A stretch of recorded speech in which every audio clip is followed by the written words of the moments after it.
it beforehand, which you can test out on the pilot, and then again you can iterate your questions based on how the analysis is working out, and then go into your actual survey. Well, how much time do we have, Ranj? Can I ask a 43. question before going to the next? Yeah, of course. Yeah, thank you. Saloni, could you please give us another example of asking sensitive questions? Because I'm not Okay. sure if I understood pretty well the previous. Okay. Okay. Thank you. Uh, Sensitive question. Do you mean the method or do you mean how to ask it? As Uh, in, how to ask the sensitive questions, for okay. example. Okay. So one way, there is a technique called the randomized response technique, where there's a very set protocol about how to ask that question. There's a paper on that in the additional folder that we've created. I would urge you to look at that, and because it's very complicated to go into right now. But if you were to leave that method aside, asking them more generally, not asking them specifically about whether they hunt or whether they say, for example, do you hunt bushmeat? If it's illegal, they are not going to give you the right answer. So you could ask a more general question like, do people hunt bushmeat? But again, then you'll have to very clearly define the goal. It will give you a different layer of information that you can use, but you might not be able to get individual level information about illegal behaviors. So that's kind of a pro and con. Does that help, Nilofer? Yes, yes, thank you. Okay. Helena says about validity, an interviewee can respond to a question to lead the interviewer and give misinformation intentionally. Example, interviewing hunters where they detect interviewer sympathy towards predator and conservation, and they can give answers to redirect, obfuscate, or try to frustrate the interviewer, data unusable. Absolutely. This happens all the time with sensitive questions. So you really have to establish, to what extent can you push people to give you responses. You have to have one level of rapport with them and trust, and then they need to know for sure that you're going to keep this information confidential, and then they might open up to you, but that's a much longer process. So often a lot of these academic projects are bound by time, and you don't have that kind of time, quality time, to nurture relationships. But if you can do that, that is the best way to go about it. Form a good bond with the community, and so once they start trusting you, they will open up to you. But until then, ask more general questions so that you're not misled in that sense. So now, since we have about 40 minutes and lots to go, lots to cover rather, yeah, like Ranjini says, it links back to principles of presence and respect. Sorry, was someone asking a question? Yeah, yeah. I was just Oops. saying, may I share something from my experience on piloting a questionnaire to actually receive some insights from you as well? Mm-hmm. Please. So in my experience, when I was doing my master project, Mm-hmm. I was actually experiencing that this is really important to pilot your questionnaire among the target group Mm-hmm. you are investigating, rather than, as you said, among your colleagues or friends at the university or whatever. It actually helps to probably better structured your questionnaire, but it's really important to pilot at least with one or two persons among the target group. Uh, but I also learned that if you pilot your questionnaire and you feel that you need to do some changes in your questionnaire, you have to be careful that you don't pilot your questionnaire in a way that Did we lose Nilofer? Yeah, I can't hear her. that you cannot include the pilot analysis. It is really important to remember that pilot questionnaires or interview for your results. And also after that, we need to remember that we can actually ask the questionnaire after piloting from the same persons that we Yes. interviewed to pilot the questionnaire. So we have to exclude those persons. So we actually really have to consider that when we face really a small target group or sample size, because when we pilot the questionnaire with some of them, we actually lose them Right. Yeah, including Yes, yes, absolutely. Absolutely. And especially with structured questionnaires, that's a problem. Not using that data. If you modified the question, then you can't compare the data from the pilot with the rest of it. You can't re-interview the person. These are clear no-nos. oh, But with unstructured data, there is still more scope for changing the flow of the interview on the go. You can add, subtract if it's very qualitative and very unstructured. But thanks, Nilofer. Those were very important points. thank you for listening. Okay, so let's not do a breakout right now because I want to also focus on ethics. So let's take the next 10 minutes. I'm going to show you a questionnaire that is actually in use, and I want you to critique it. Okay, so let me stop this sharing and let me try to find it. Okay, what happened?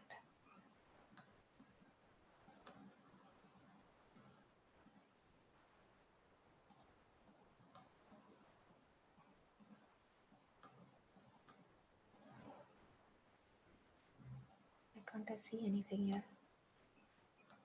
Oh, yeah.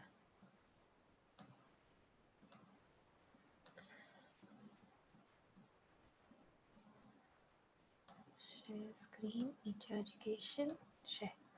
Can you guys see it? Yes. Okay. So let me explain this. We are at Spiti, which is a place in Himachal Pradesh in India. And what we are doing is we are conducting this survey before the start of a nature education camp and soon after, like literally the day the camp gets over.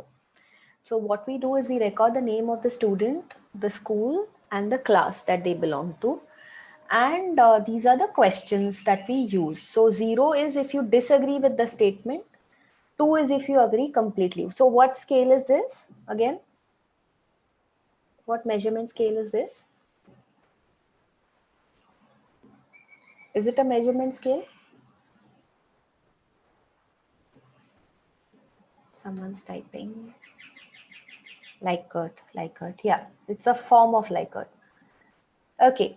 So 2 is if you agree completely, 1 is if you don't agree completely, 0 is if you disagree. This is the form that is given to the students. Yeah.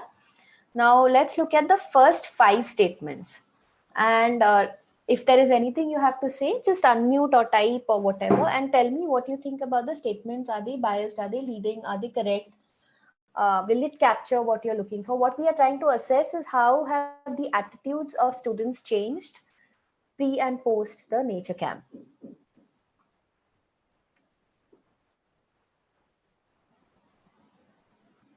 I also wanted you to draw attention to the scale itself. Okay.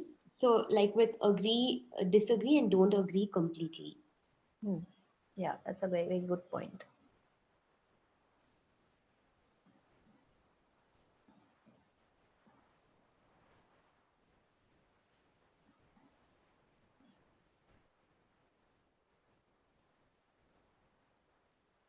If not the first 5, you can even look at all the 15 statements that are there and uh, critique any of them.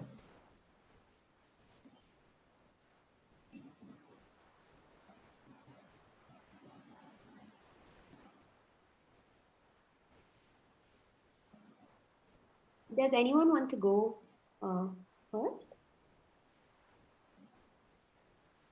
Ranj, would you like to say something about it? Maybe the scale? Okay, so maybe we'll start with the scale.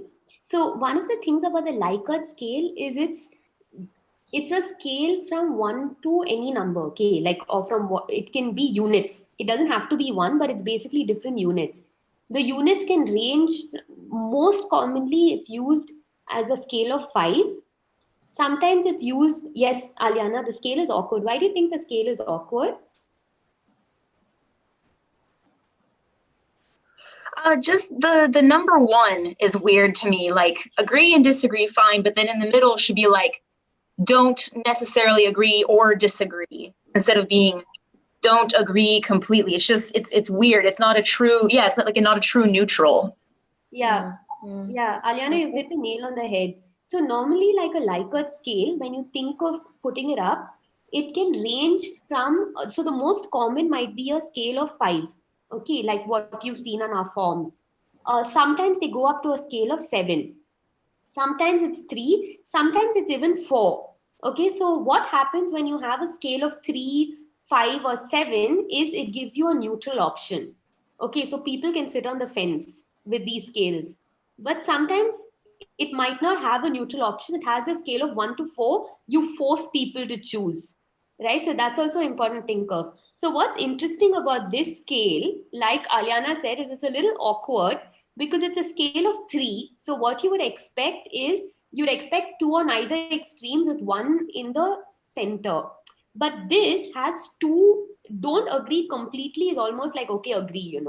So it has a scale of 2 and 1 is on the extreme. So it's not a complete neutral. So it's biased more towards not agreeing. But of course, when you analyze the data, you take the 1 as the central.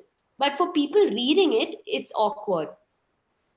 Yeah, Iftika also says neutral is missing. Exactly. Neutral is missing, especially when the scale is designed to capture neutral. Absolutely. What about the statements? Do you have any thoughts? Does anyone have any thoughts about the way the statements are framed, their order? How many positive statements versus negative statements among the 15? I think some of the statements are really general and they are not actually measurable. So it makes them really hard to probably, um, I don't know, give a point or level of agreement or disagreement to them. Like plants are beautiful. Like, you know what I mean? It's just really Right, difficult. Some of right. them to consider it as a Yeah, measurable statement.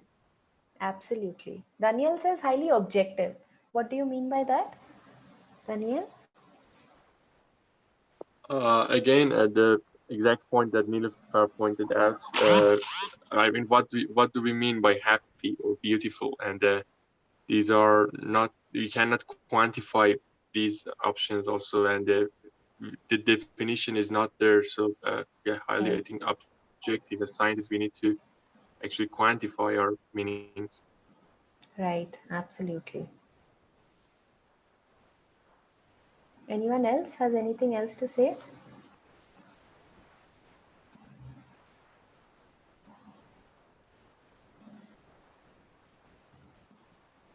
Yeah, Jen says leading questions. Sal. Yeah. Can you give an example of leading question from this particular questionnaire, Jen? Yeah, I think a lot of them, if you even think about peaceful, you're Right, asking, it might be more interesting to leave the adjective blank. I feel right, what, and right, let them fill it in. It might give you more information than if you just are asking them, I feel peaceful. You're already leading right. them that maybe I should feel peaceful, or Yeah, yeah, so I think plants yeah, are what, if you leave it blank, you would get more information. yeah. Then if you say plants are beautiful, what does that mean? Right, right. There's no option there Yeah, of another thing. So yeah, I yeah, think many of them are leading them to feel that this is how they should feel. yeah, absolutely. And if you notice, I think what 13 of the 15 statements are positive and 2 are negative, if I'm not mistaken. Right, Ranj? Yeah. 13, Yeah, like for example, look at 14. Some animals kill our livestock. They are they are bad. bad. Okay, we are biasing their responses by laughing. If this is for children and designed to get their clear view, it is fine. But will more in depth approach might be good. Yeah, that is true.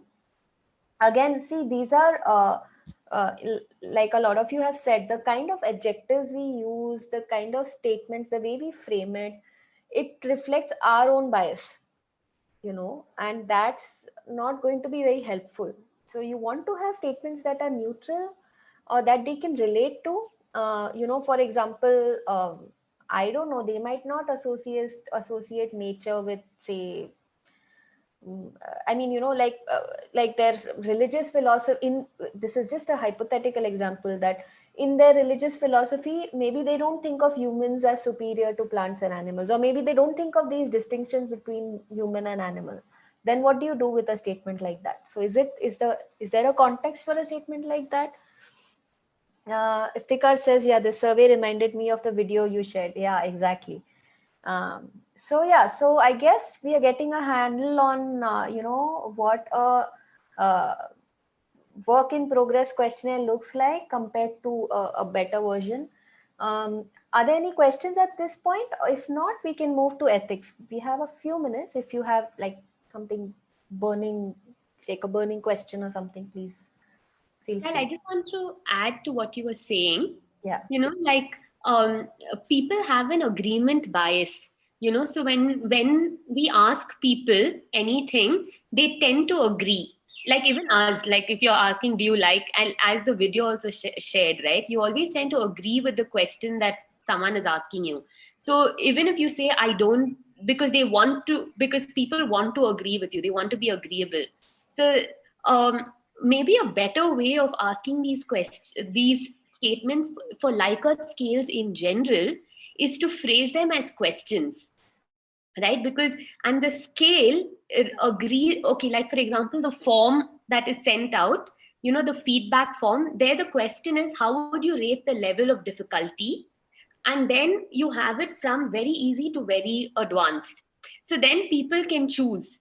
So Likert scales in general, it's better to be asked as questions, because but that requires more thought to go into this for and what it also does is it helps you really hone in on what is the question that you're asking, what is it that you want them to respond, and what response are you looking for, so I mean, personally I found that really useful while framing Likert statements. If yeah, that was just a comment. Yeah, absolutely, very important point. Jennifer also says they have to also put their name. Yeah, that's true. I mean, is the name really required?